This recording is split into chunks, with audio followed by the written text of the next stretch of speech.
자, 이 과장 일로 와봐. 한강 같으니까. 와봐. 이거 영상 잠깐 찍을 건데, 와봐. 겁먹지 말고. 눈 감아봐. 응? 눈 감아봐. 살짝 감고. 자, 오른손으로 이거 들어봐. 무게. 무게. 무게를, 그렇게 무게 들어. 이렇게, 그래. 무게를 들어봐. 자, 무게 감지해봐. 옆에 거 이거 들어봐. 얼마 무겁네. 확실히 무겁지? 2배는 무거워. 양손으로 들어봐. 양손도 차이 많이 나요. 확실히 무겁지? 2배는 무거운데? 이게 12세대 12400 새로 나온 거야. 네. 근데 내가 딱 들어봤는데 크기도 크지만 무거워. 네. 이게 정품 쿨러가 들어있잖아. 이 정품 쿨러가 달라진 거지. 그렇죠. 확실하게 얘가 더 열이 많이 나기 때문에 더 좋은 게 들어있는 거고, 얘는 우리가 정품 쿨러 어떻게 생긴지 알잖아. 네. 초코파이 쿨러에서 변형돼서 시커멓게 나온 건데, 그 지금 이거 뜯어보고 싶은 마음이 막 어차피 리뷰를 해야 되지만, 그래서 이게 일단은 그래서 정품 쿨러로 쿨링이 어느 정도 되는지 테스트를 한번 해보면 좋을 것 같고, 그 다음에 또 공랭 쿨러로 했을 때 어느 정도 차이가 나는지 해봐야 될 것 같은데, 당장 우리가 그 1700 소켓 공랭 쿨러 갖고 있는 게 없거든. 이거 한번 뜯어봐야 되는데, 한번 뜯어볼까 지금? 자, 11세대 11,400원 이거 우리가 뜯어놓은 거 있어서 이걸로 보여줄 건데, 이거잖아 지금. 이게 11세대 11,400 쿨러입니다. 정품 쿨러고요. 여기에 구리심지가 있어요. 우리가 사무용이나 일반 업무용으로 나갈 때는 이 쿨러 그대로 사용해서 출고를 하고, 얘가 TDP가 65기 때문에 이거 그냥 사용하거든요. 그리고 게임용으로 나갈 때는 사제 공랭 쿨러나 수냉 쿨러 장착하지. 근데 얘가 이제 어떻게 생긴 게 들어있는지 한번 봐야지. 자, i5 12세대 12400입니다. K가 안 붙은 보급형 CPU가 이제 막 출시가 돼서 여러분들께 보여드립니다. 올해 첫 영상인데 바로 로미 과장님이 출연을 하시네. 자, 일단 CPU부터 볼까? 예, CPU는 좀 더 커졌죠. 예, 1700 예, 소켓입니다. CPU 12400은 커진 CPU고, 자, 쿨러가 좀 궁금하기 때문에 오, 아, 이거 일단 멋지다. 와우. 와, 우리끼리 놀래야 되는 거야? 자, 이쪽으로 카메라에 대놓고 보자. 지금 쿨러가 일단은 멋있어, 그치? 야, 이거 엄청 멋있는데? 예, 이게 11400이고요 11세대, 이게 12400 12세대입니다 와, 이게 정품 쿨러를 이렇게 신경 써서 주나? AMD 레이젠보다 더 멋있지 않냐? 여기에 불이 나올라나 안 나올라나? 불은 안 나올 것 같다. 불은 안 나올 것 같고, 일단은 팬이 그렇게 크진 않아요. 크진 않은데 얘가 지금, 야, 도색까지 되어 있는데 크롬인가? 봐봐, 크롬 같지 않니? 플라스틱? 아, 크롬 아니다. 플라스틱이에요, 플라스틱. 플라스틱이다. 네, 플라스틱인데. 아, 반투명 플라스틱이네. 여기는 블레이드 도는 부분에는 플라스틱, 강화 플라스틱으로 되어 있고, 여기만 되어 있는데 구리심지가 훨씬 큰데? 봐봐. 이렇게 먼저 11세대랑 그렇죠. 비교를 해보면 구리심지가 12세대가 훨씬 더 커요. 쿨러의 구조를 보면 이렇게 구리심지가 있는 것들이 있는데, 얘가 히트 파이프 역할을 하는 거예요. 여기서 CPU 열을 빨아들여서 얘가 히트 싱크가 되는 거지. 여기서 이제 열을 식혀주는 건데, 상대적으로 히트싱크도 작네. 일단 멋있다, 그지? 우리가 공랭 쿨러 사제로 다룰 때 정품 쿨러 폐기 많이 하잖아. 이거는 버리기 아까운데. 자, 이제 이렇게 정품 쿨러로 한번 테스트를 해볼 거고요. 과장님 일 보세요. 네. 감사합니다.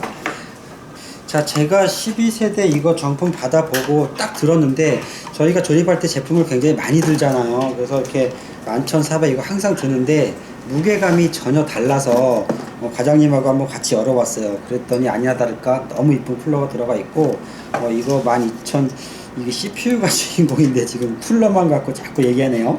예, 12400 CPU가 드디어 출시가 되었습니다. 이전에는 12600K, 700K, 900K 이렇게 비싼 K가 붙은 제품들만 출시가 돼서 유통이 되었는데, 드디어 신년에 2022년도에 이렇게 보급형으로 12400이 출시가 되었습니다. 이거에서 더불어서 G690 보드는 너무 비싸잖아요. 그래서 이제 B660 보드도 나왔습니다. PC 디렉트사에서 기가바이트 어로스 B660M 어로스 프로 이 메인보드도 보내주셨어요. 그래서 이 B660 보드에다가 제품 테스트해서 한번 해볼 건데, 보통 11400 같은 경우에 사무용으로 할 때는 H510 보드를 많이 사용했고, 게이밍으로 갈 경우에는 B560 보드를 사용을 했어요. 그런데 지금 일단은 저희가 H610 보드는 받은 게 없고 아직 출시가 되었는지 확인은 되지 않습니다. 그렇기 때문에 이 12400도 마찬가지로 사무용 하시는 분들은 H610 보드가 있다라고 하면 H610 보드로 구성을 하면 될 것 같고요. 그리고 게이밍 사양으로 좀 발열이 많이 나는 작업을 하실 분들은 B660 보드로 하셔야 되는데, 일단은 얘가 발열이 어느 정도 나는지 보고 열이 많이 난다면 무조건 뭐 B660 보드로 갈 수도 있는 거니까요. 이 B660 보드도 한번 같이 보도록 하겠습니다. 잠깐만, 나 이거 있잖아, CPU만 보고 너무 흥분해가지고 이 제가 B660M 보드 이거 아직 그 스펙이나 리뷰 그 자료를 보지 않았습니다.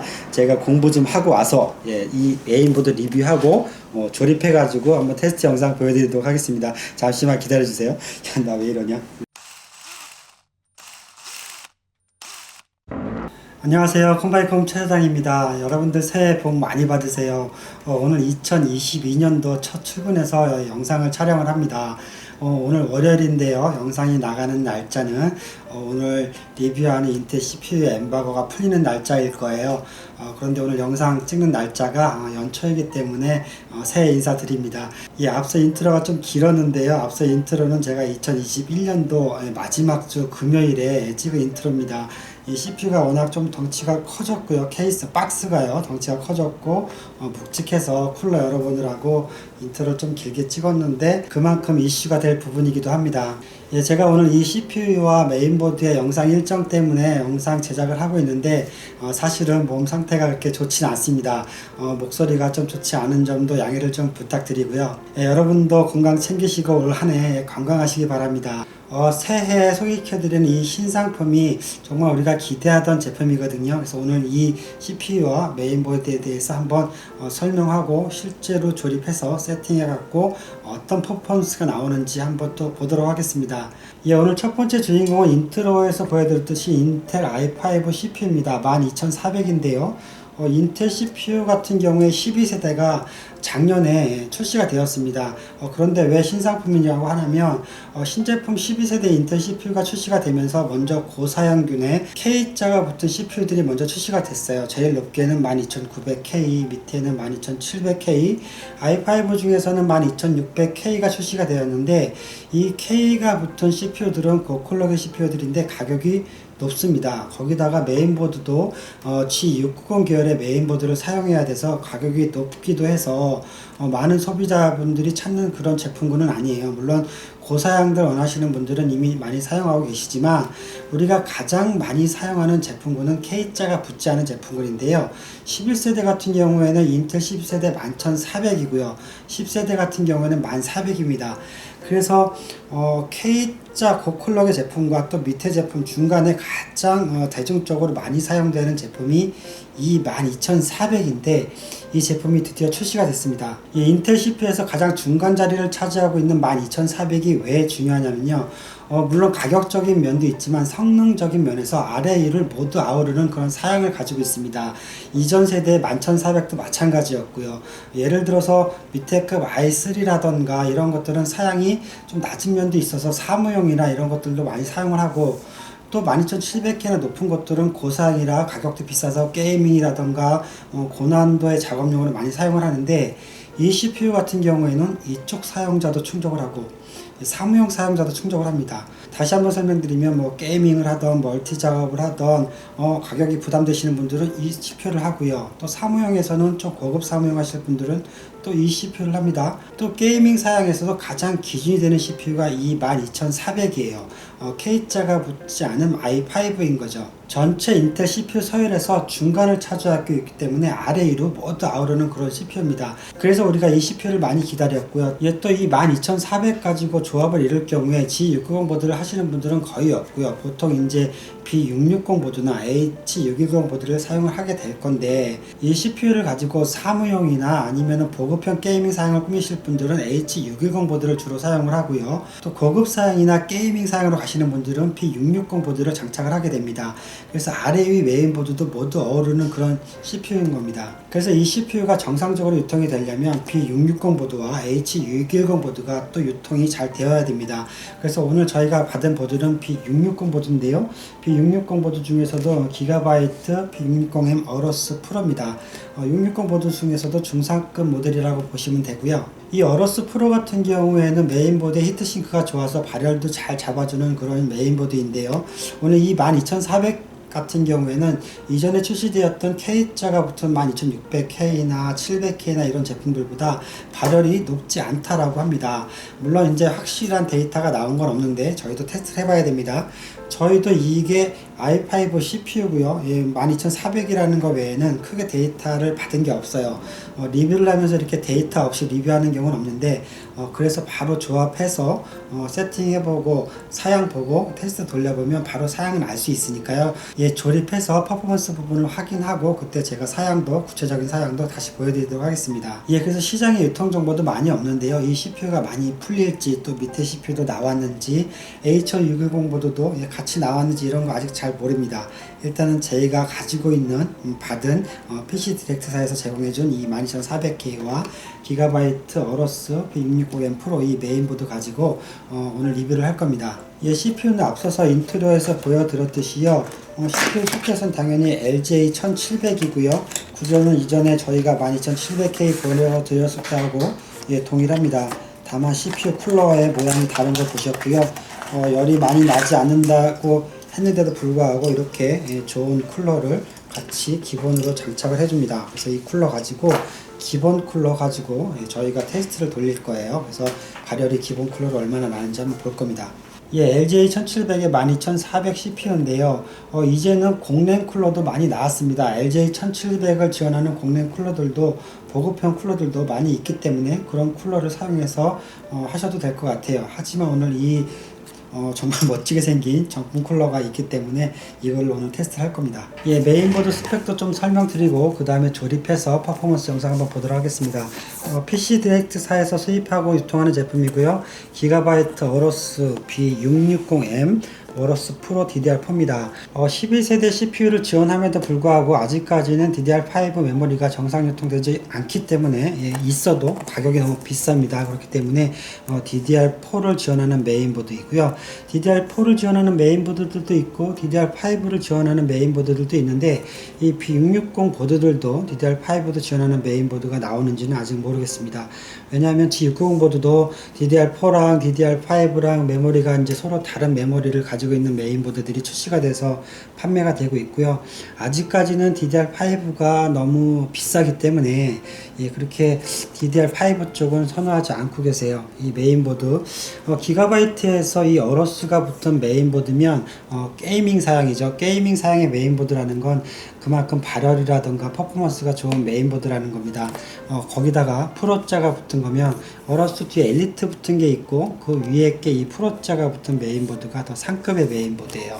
메인보드 딱 들어보면 묵직한데요. 그만큼 히트싱크가 많이 들었고 튼튼한 그런 메인보드입니다. 제가 농담으로도 말씀드렸는데 농담 반 진담 반인데요. 이 컴퓨터 부품은 무거운 게 좋은 겁니다. M-ATX 보드인데요. 그럼에도 불구하고 히트싱크가 엄청납니다. 여기 보시면 이 묵직한 거 보이나요? 얘가 다 히트싱크예요. 이쪽 딱 들어보면 묵직한데요.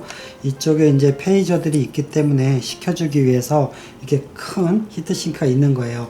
페이저가 지금 12+1+1의 그 DRMOS 페이저가 있는데 이 모스펫을 식혀주기 위해서 이 큰 히트싱크들을 구성하고 있는 거죠. 여기 보면 이쪽에도 이렇게 히트싱크가 잘 되어 있고 M.2 부분도 PCI Express 4.0을 지원을 하는데요.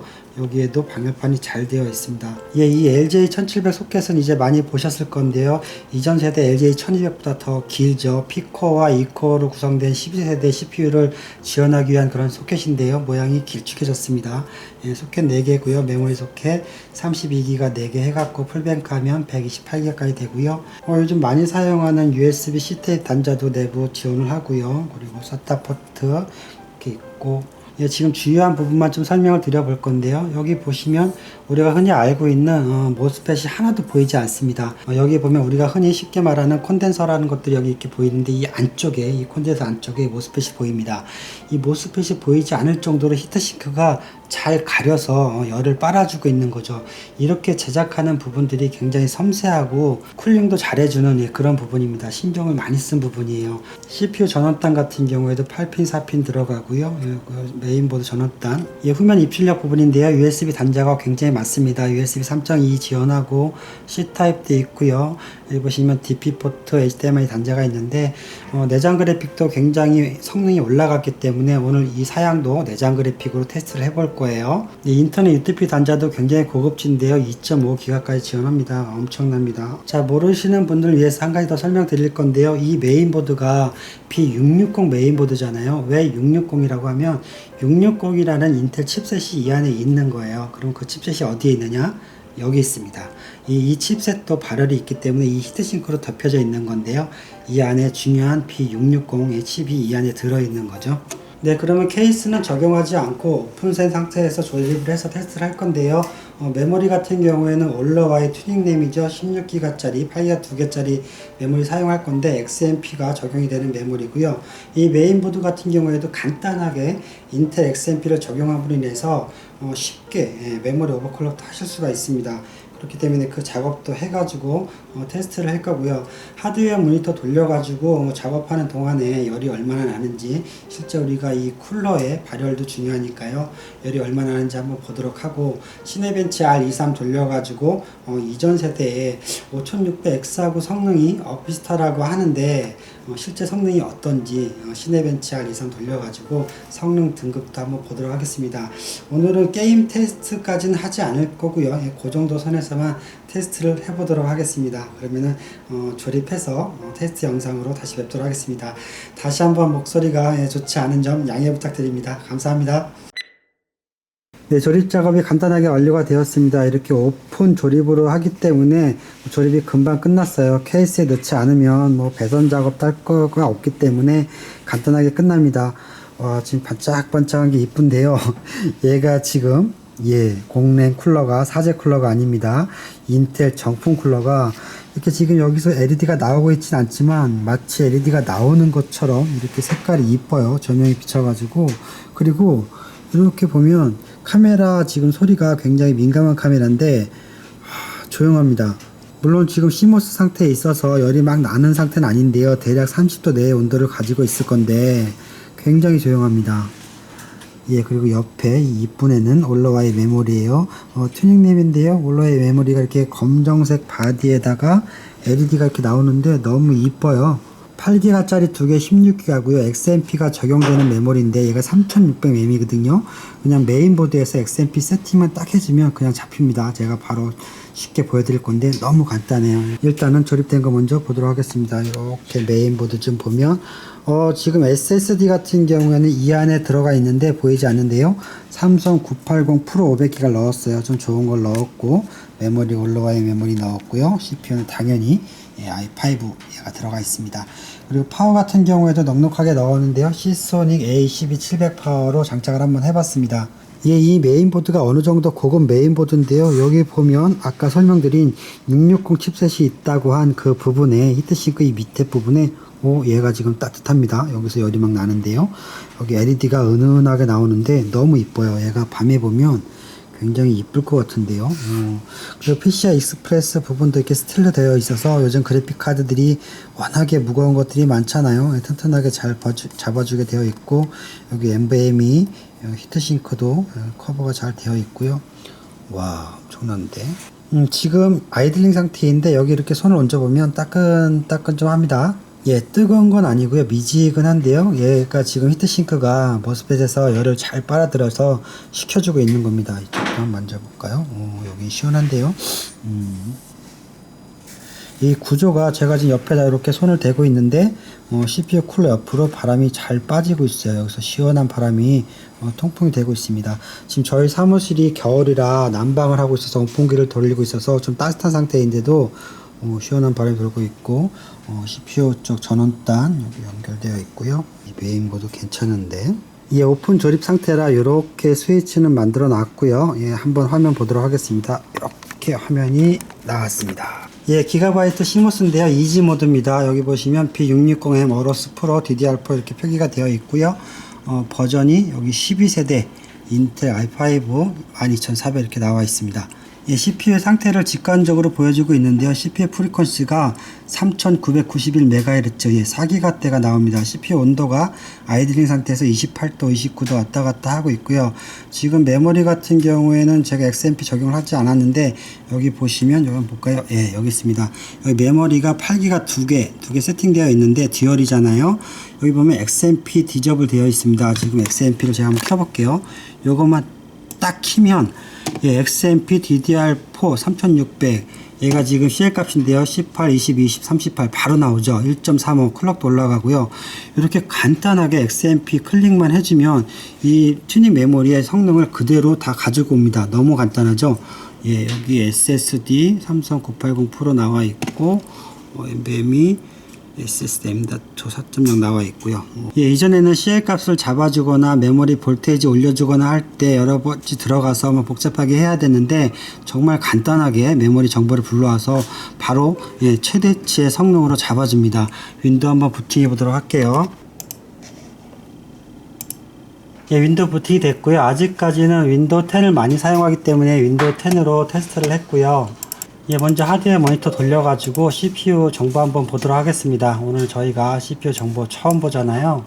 예, 이렇게 올려보면 여기 CPU 인텔 i5 12400 이렇게 나오고요. 여기 보면 코어가 0부터 이렇게 5번까지 있습니다. 예, 6개의 코어가 있네요. 현재 25도고요. 아무것도 하고 있지 않은 상태에서 쭉 한번 올려보도록 하겠습니다.